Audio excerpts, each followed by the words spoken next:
Hey, happy Friday, and if you are from the EU, don't forget to vote this weekend. This week, Microsoft and even Intel ditched Intel, the Raspberry Pi became a surprisingly competent AI computer, and the Humane AI pin is somehow an even bigger disaster than we thought. Welcome to the Friday Checkout.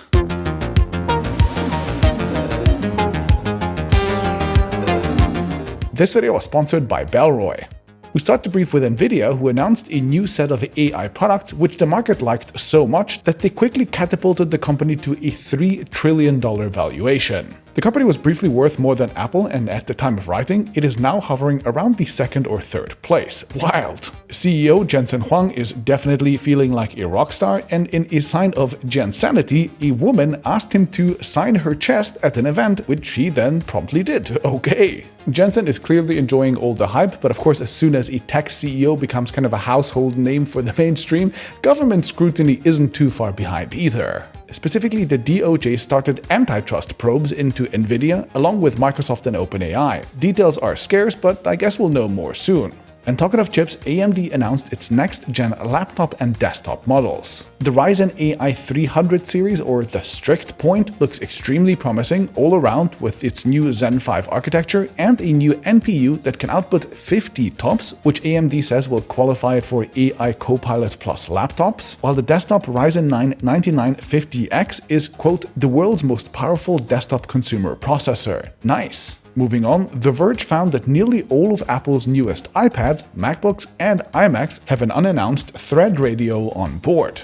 Now, if you remember, Thread is the primarily wireless protocol for smart home stuff, and having that integrated into all the Macs, especially unannounced, kinda weird. And while we are at Apple, an obscure law in the UK showed that iPhones are only guaranteed updates for 5 years. With Samsung and Google both committing to 7 years of updates, that means that Apple is now officially at least behind by 2 years. Now, Apple in reality in the past has usually supported their phones for significantly longer than 5 years, so this is probably not a big deal, but an interesting turn of events anyway. And in surprise good news for health, AI was used to evaluate the genomes of 100,000 microbes, and it proposed around 1 million new antibiotic drugs. And 100 of them were tested with a 79% success rate. That is breathtaking, and what's more, the data and the code were made freely available. Now, I'm not a biologist to know how much of that is true, but even if half of it is, that's pretty crazy. Okay, moving on to our release monitor, Honor announced the Magic V Flip in China, featuring what looks like the most aggressively big outer display yet. That's kinda just the whole phone now. That is wild. Also this week we got the Panasonic GH7, the successor to the camera that I'm personally filming on, and it finally brings great autofocus, internal ProRes RAW recording, 32-bit float recording, and a whole lot more in the same form factor.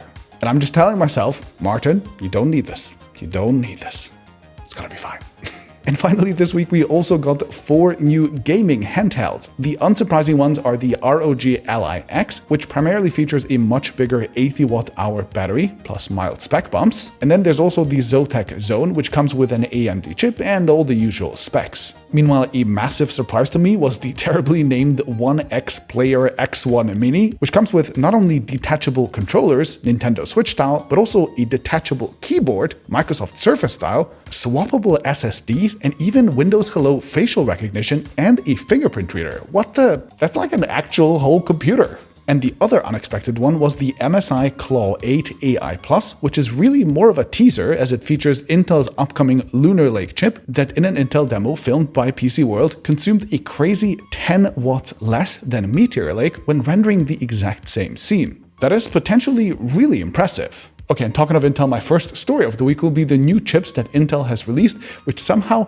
means that both Microsoft and Intel are now ditching Intel. Let me explain. So the Lunar Lake chips that will come to laptops next quarter were detailed, and overall, they actually look surprisingly solid. Still, the first thing that stood out to me is that these will be Intel's first laptop chips, maybe ever, where none of the silicon is actually made in an Intel fab. Instead, Intel went for a combination of TSMC's 3nm and 6nm process, and Big Blue just does its own packaging around it. In the olden days, Intel used to manufacture basically every part of its chip in-house, and even in the last generation, they at least made one of the 4 tiles themselves. But for Lunar Lake, they have ditched the Intel fabs. And the second thing that stood out to me is that while Intel showed a very respectable lineup of 80 laptops from 20 companies embracing Lunar Lake, missing from this list was Microsoft. This means that in this generation, at least, Microsoft is going to go all in on Snapdragon for Surface. And I think that is sending a pretty clear message that they really want to make this Windows on ARM thing work. Now, maybe in the next generation, Surface computers will embrace Intel again, who knows? And it's also important to point out that Intel's Xeon server chips are actually being made by Intel fabs using Intel 3, so it's not like the company has given up on manufacturing either.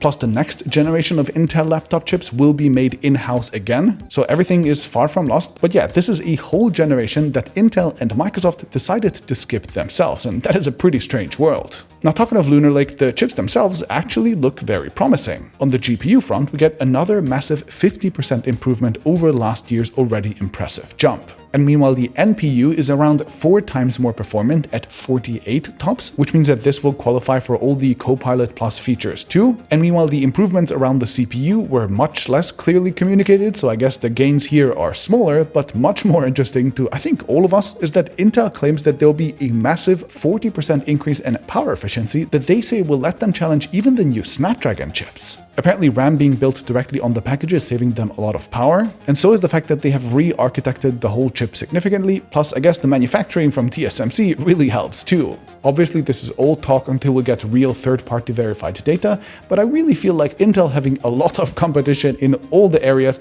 has helped them to kind of motivate themselves to do a lot better than they did in the past. Okay, my second story of the week is going to be a brief one, and it's all about doing AI on a Raspberry Pi of all things. That's right, the Raspberry Pi 5 just got an add-on AI kit in partnership with Hailo. This is an AI chip startup that recently raised $120 million to challenge NVIDIA, and you can connect their kit straight to the Pi 5 using an M.2 slot. The kit delivers a very respectable 13 TOPS, which is about as much as Intel's current Meteor Lake chips, and the NPU is automatically available for AI computing tasks. This means that throwing together something like a DIY camera with object and facial recognition should be pretty trivial. Nice. Raspberry Pi is also planning to be listed on the London Stock Exchange via an IPO to raise about $200 million, so they're definitely growing up. Fingers crossed they won't lose their indie roots once the pressure for profitability really starts to kick in. Okay, and if you thought that the Humane AI pin was in a really bad place, well, things just got a whole lot worse still,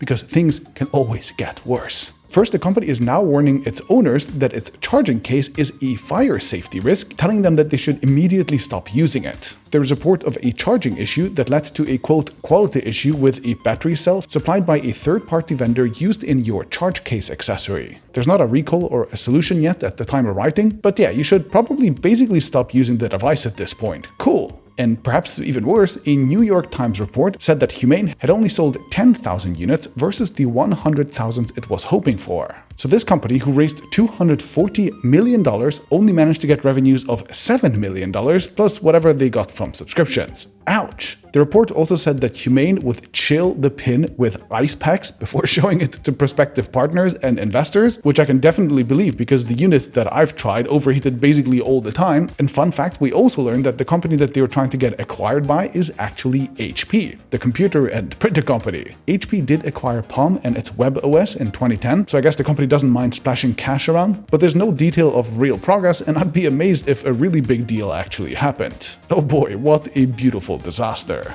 So while that is an example of a really poorly designed product, let me show you an example of a really cleverly designed one, my Bellroy wallet. So at first sight, this just seems like a regular slim wallet, but what makes it special is how it opens. You have two sides, one of which holds 2 cards, these are for your most frequently used ones, and the other side holds all the rest, which is 6 more cards or 4 cards plus bills. Because the 2 sides fold differently and because the opening is offset, you always know which side is where, even blindly, which then enables this.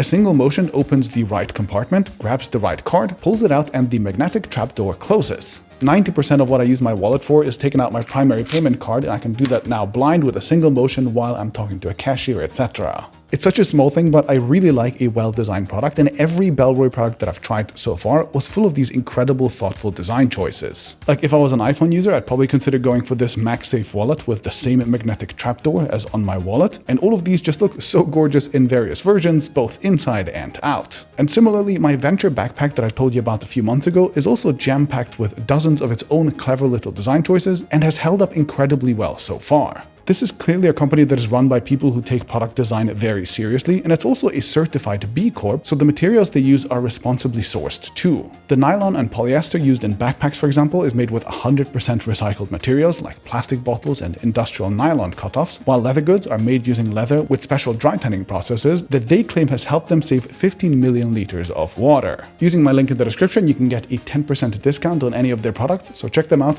Happy hunting, and I'll see you next Friday.